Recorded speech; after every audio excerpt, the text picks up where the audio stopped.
Hey guys, what's going on? I hope you're doing well today. Today we're going to be working on a Wavebird controller, doing some more mods to it, some replacements, things like that. We're going to be replacing the aging triggers with some triggers that have some bars on them for stability, and we're also going to be replacing the membranes because the old ones are starting to wear out. So let's go ahead and get into it.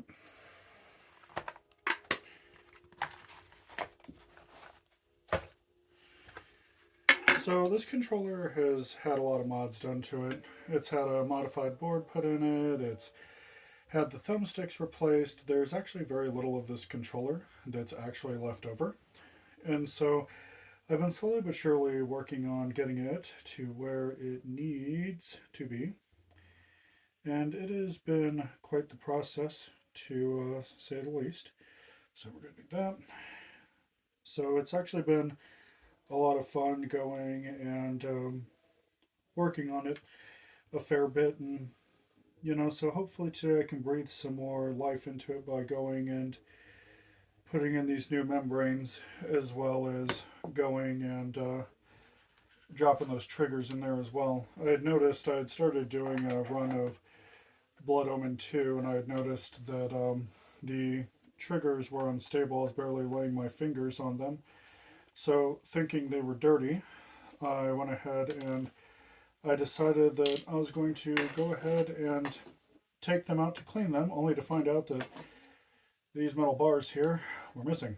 So we're going to go ahead and get them replaced.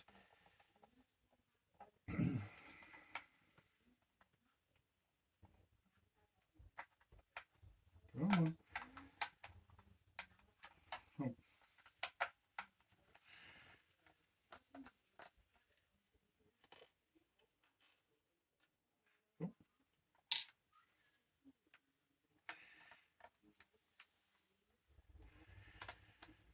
So I suspect it's going to be quite the process because these rubber membranes, they don't always like to come out, as they typically would. So I suppose it's going to take a minute to actually go ahead and do that. It's going to take me a minute to go and get these screws out as well because they don't always like to tap correctly. And then we got to be gentle because this plastic's almost 22, 23 years old, and it's in the I decided I want to crack every single time you open me stage of life. So let's just go ahead, take it off camera quick, get it tapped like so, and then go ahead, take it out. But yeah, these older Wavebirds, it's actually getting harder and harder to find them in any sort of acceptable condition. So I've been having to go and take old ones and ad hoc them together more or less to create new ones. And so membranes, they just wear out with time and stuff. The silicon just has a tendency to go, and we kind of just have to accept that past a certain point. So there's still people that will go and sell the membranes for it, but they're a little bit pricey if you're looking for OEM. Let's go ahead and get a better look at this. So I can go ahead and take this out. Come on, there we go. But yeah, it's getting harder and harder to find parts and stuff, especially when it starts climbing up there in age, and you notice that a lot of the older oh, did I seriously snag? A lot of the older sellers aren't really wanting to go and sell the parts anymore because they're becoming so rare. So even getting the replacement board was a bit of a challenge. So sometimes you have to go and lean on what we would call third-party parts, and that's okay. It's not going to be the end-all be-all of things, but it'll be pretty damn close to it.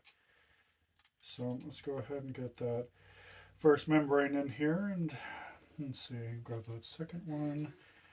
Now the old rubberized contacts were wearing out, and it wasn't really looking too good and stuff. And so I found myself saying, do I want to buy a whole new Wavebird, or do I want to sit there and just replace the parts? And so past a certain point, I was like, there's still parts. we might as well go and replace them and stuff. I noticed that the silicone on the D-pad was starting to wear out a fair bit. Like, it was only the left button, but I just kind of said to myself, oh, okay, we need to sit there and just get that to where it needs to be, more or less. So, go ahead and squeeze that in there. So, it had been quite the process. It had been quite the process, I think, like a lot of people, they kind of look at this older hardware and they kind of say to themselves, it's not worth it. You kind of need to move on and everything else. And I still think that this hardware, while it's old, it's still incredibly fun to go and use. And, Nintendo actually made pretty good stuff back in the day, so it doesn't really surprise me entirely. Then all of the subcontractors they used from Pelican to Mitsumi also did a very good job as well. So with the triggers and stuff, when I had taken this controller off of this gentleman's hands, he was really sick, and he said that a technician had worked on it, and they had fixed the contacts, and then they had fixed the triggers and everything else. And I was kind of looking at it and saying to myself, oh, okay. So when I had opened it up, I had noticed that the bars for the triggers are missing. So it wasn't really getting any better. There's supposed to be a bar that runs from there to there, and as you can see, it's missing. So as an end result, when I push the trigger, see how there's no stabilization there. So what we're going to do today is we're going to go ahead and pop these out, and we're going to put the new ones in. But, okay, let's go ahead and take that out. But before we go ahead and pop the new ones in, we are going to be replacing the rubber on the bottoms of these. So let's go ahead and just push that down, grab a screwdriver, and it should pop right on out like so. And then we can go ahead and let it spring up. And then these theoretically should just pop right on in. They should be a little bit more snug about it. And then you go and you just push the trigger down. And see, works just like new, almost. So the guy that went ahead and sent these out was actually really, really nice about it. The shop's name is Stone Age Gamer. If you're wondering where to go and snag some of these for yourself, I was actually surprised that these were in as good a shape as they were. So I was really, really shocked by that. And then I was also very, very shocked that the shop itself actually has a really just a super comical sense of humor. And so as you can see, there's more stability there. It's not leaning down as hard. And so it's going to work in conjunction with this board over here to go and keep the trigger right where it should be and hopefully give it some new life. But yeah, it was really disheartening when I went ahead and I popped this open and it had parts missing out of it and everything else, and I was very disappointed, I think. And it's really amazing because as time has gone on, a lot of these rods have actually become very rare. And then towards the end of the GameCube's life, they had taken the rods out of the controllers as a cost-saving measure to try to make the console cheaper. But what it wound up doing is it wound up going and making the triggers wear out faster. Is a real huge issue, and you can even see that with some of the GameCube controllers they made for the Wii as well. The ones that would just kind of plug into the bottom of the Wiimote, and it wasn't really that great. So we're going to be going ahead and replacing it. Just doing a generalized replacement, popping everything else out, and just getting everything to where it needed to be, and we're going to be going from there. But it's a project that I had wanted to take on for a while. And I just kind of said to myself, oh, do I really, want to do this? And I had eventually said to myself, yeah, now's the time and stuff. The Wavebird's not getting any younger and stuff. And you can get new membranes for relatively cheap and have them just go in real nice and smooth and stuff. And it was having problems with the springs as well. Like the springs were just kind of going and doing their thing, and it was just kind of a hell of a thing. So it's important to actually get these to a state where they're nice and stable, not leaning on anything, and it's going to help me prevent wear as time goes on. So yeah, it's just something that has been overdue, I think, for quite some time. Oop. But you literally just go in, you pop these back on, and everything's good to go. I'm just going to reuse the old ones and stuff. Oop. And then get everything kind of screwed down and where it needs to be, and we can just go from there.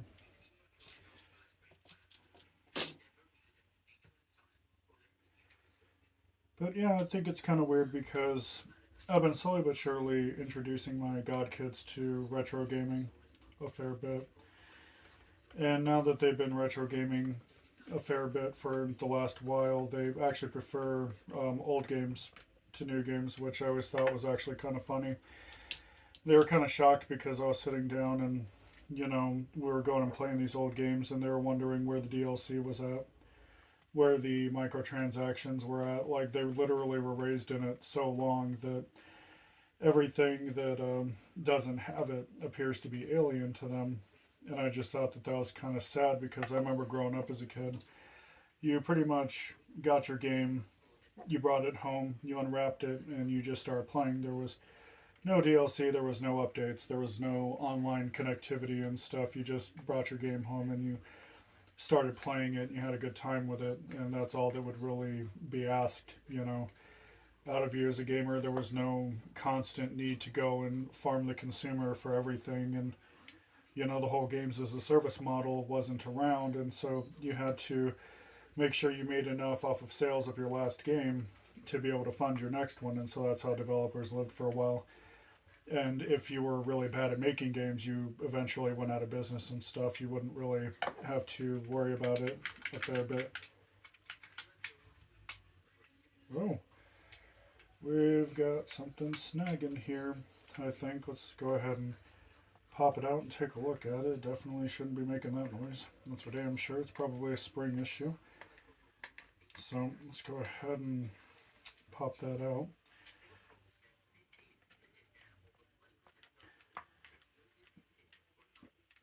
Yeah, definitely shouldn't be making that noise at all. But let's go ahead and take a look, see, and see what's going on with it here.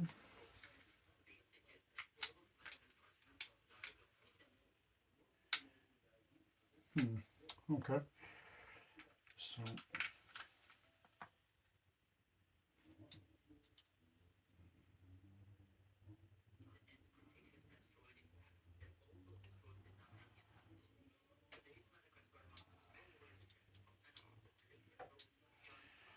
okay. Let's go ahead and take the spring out of this, swap it out, see if that fixes it. It should. If not, then the bar is going to need to be bent. Oh, jeez.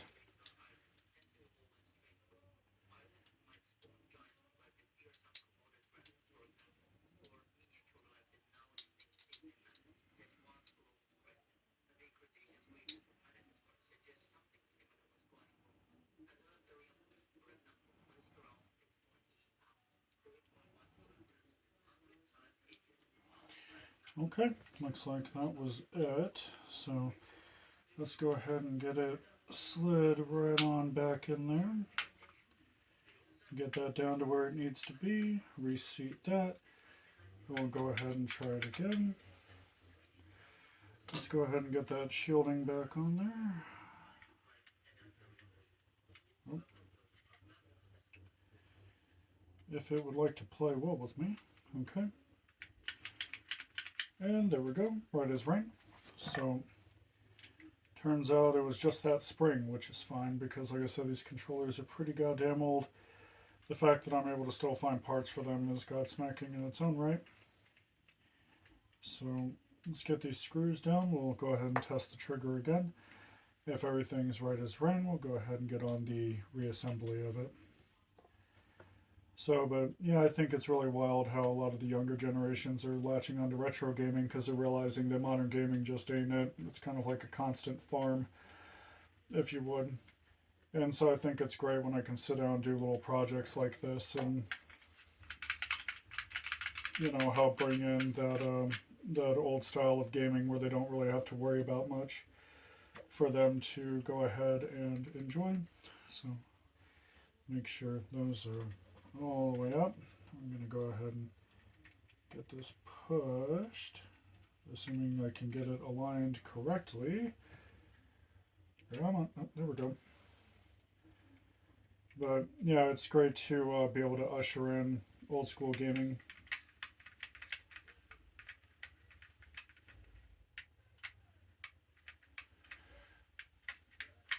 And there we go.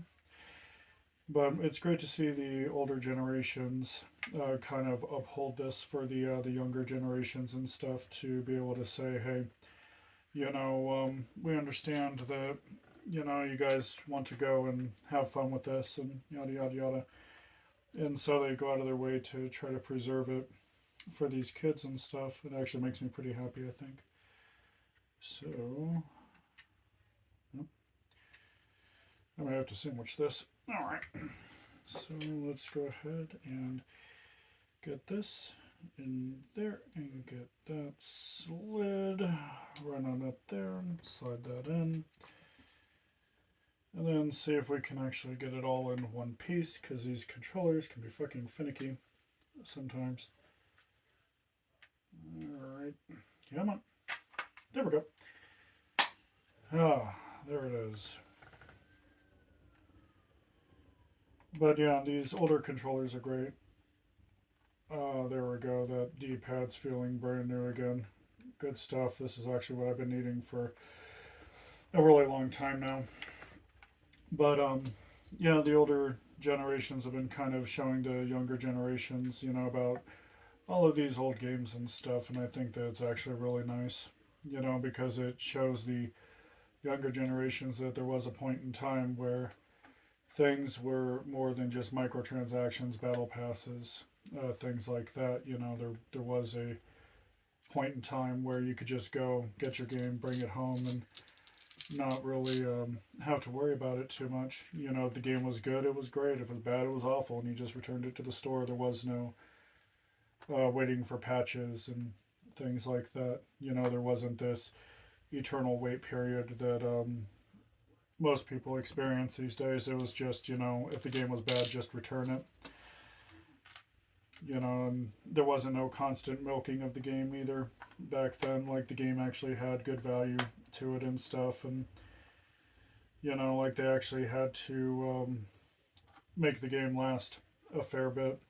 So this is where you see like all of your Zeldas and stuff more or less crop up from, all of your Metroids.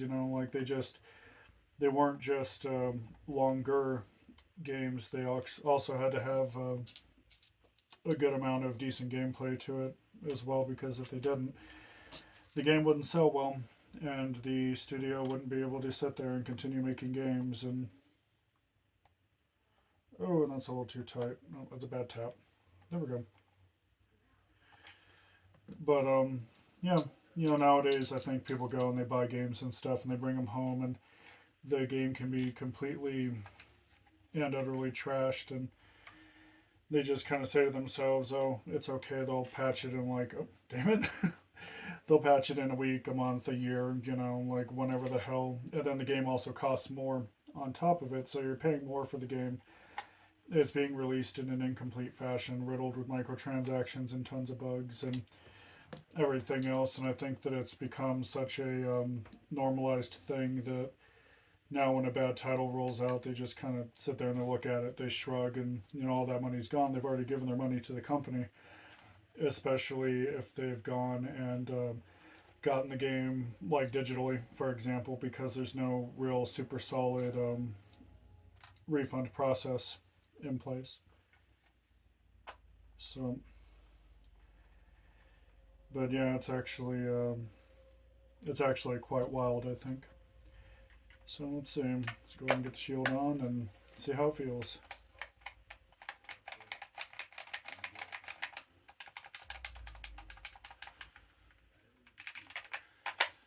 Alright, there we go. Just like new. No slack, everything's nice and tight, everything feels new.